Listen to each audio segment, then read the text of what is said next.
महा cartoon TV. Pregnant भूत।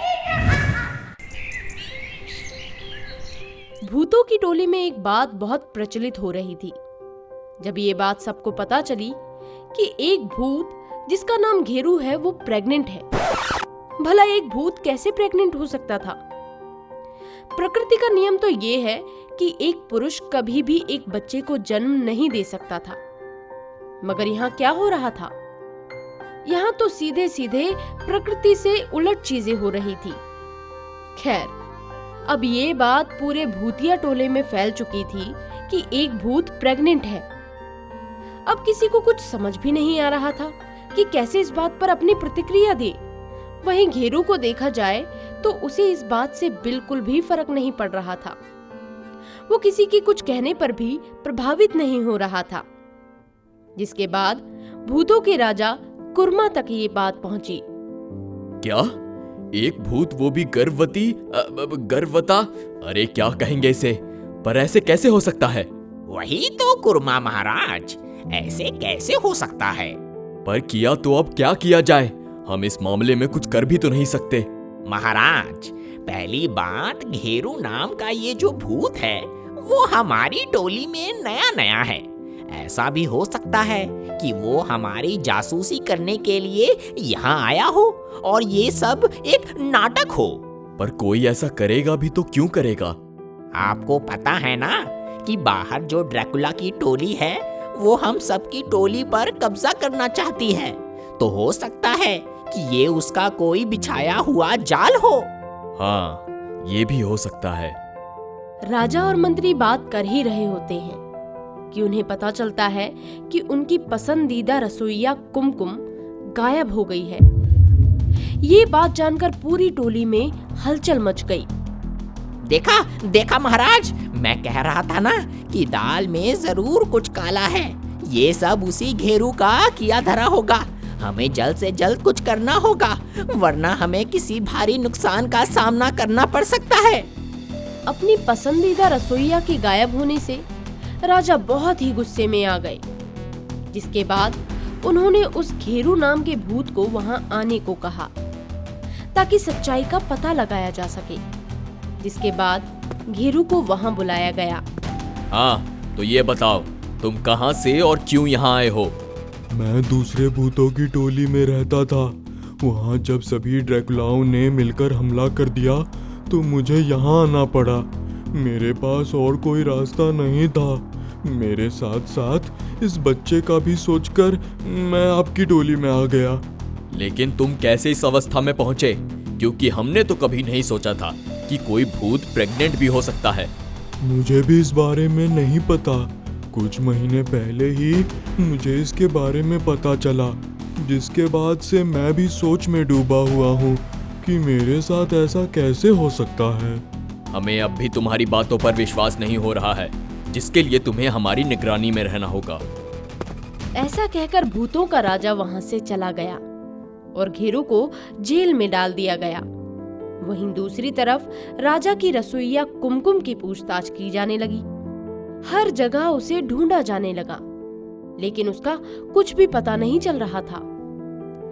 इस बात से राजा कुर्मा बहुत ही परेशान हो गए। इस तरह कोई कैसे गायब हो सकता है? मुझे तो कुछ भी समझ नहीं आ रहा है। अगर इसके बारे में उस घेरू से पूछा जाए तो बात साफ हो सकती है। मुझे तो अब भी लग रहा है इन सब के पीछे उसी का हाथ है। ठीक है, मुझे अकेले ही फिर उससे बात करनी होगी। लेकिन वेकिन कुछ नहीं, मैं अकेले में ही उससे बात करने जाऊंगा। राजा कुर्मा अकेले ही घेरू से बात करने के लिए काल कोठरी में पहुंच गए, जहां घेरू वहां पहले से ही सो रहा था।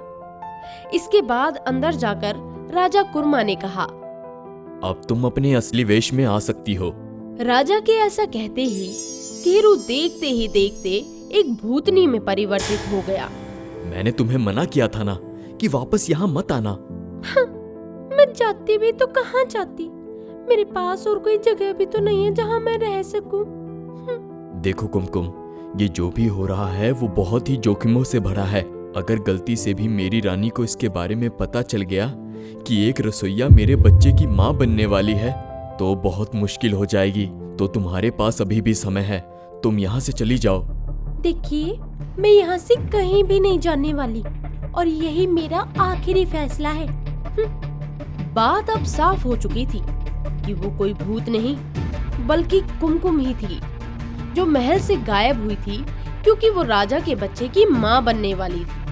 लेकिन राजा कुर्मा बदनामी के डर से उसे सभी से छुपा कर रखना चाहता था। लाख कोशिशों के बाद भी कुमकुम वहाँ से जाना नहीं चाहती थी। वो वहीं रहकर अपने बच्चे को जन्म देना चाहती थी। लेकिन राजा कुर्मा अपनी गद्दी को बचाने के लालच में कुमकुम को वहाँ से भेजना चाहता था। जब कुमकुम ने वहाँ से जाने से मना कर दिया तो राजा कुर्मा वहाँ से बाहर की तरफ आ गया। महाराज, क्या घेरू ने आपको कुछ बताया? क्या उसने बताया कि कुमकुम के गायब होने के पीछे उसी का हाथ है? नहीं, लेकिन अब मुझे भी शक होने लग गया है।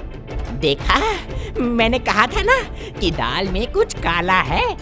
महामंत्री, तुम्हें जो करना है करो और जल्द से जल्द सच्चाई का पता लगाओ। राजा कुर्मा को अब तक पता था कि वो कोई घेरू नहीं बल्कि कुसुम ही है, लेकिन वो सबसे बात को छुपा रहा था।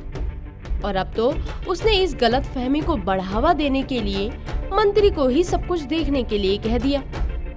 जिसके बाद मंत्री ने घेरू को पूरे टोले के सामने एक पेड़ से बांध दिया और घेरू से जबरदस्ती पूछने लगा कि कहीं उसी ने तो कुमकुम को अगवा नहीं किया, जिस पर घेरू कुछ नहीं बोल रहा था। टोली वासियों को अब गुस्सा आने लगा था और वो घेरू को कोई घुसपैठिया समझ रहे थे।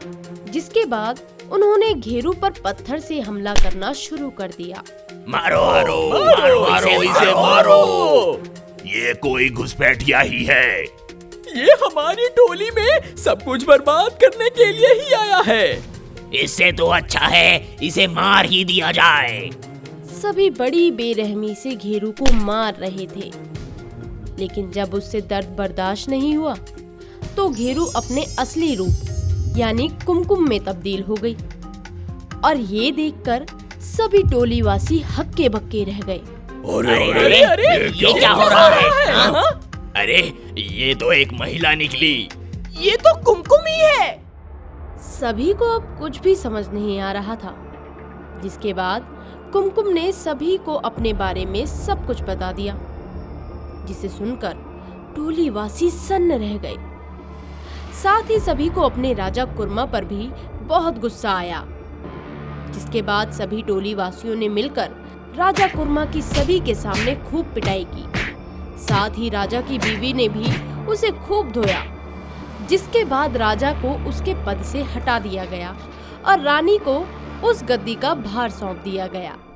साथ ही कुमकुम को भी उसी टोली में रहने की इजाजत मिल गई और उसने वहीं रहकर कुछ ही महीनों में अपने बच्चे को जन्म दे दिया। और इसी के साथ वो बिना किसी परेशानी के अपने बच्चे के साथ उसी टोली में रहने लगी।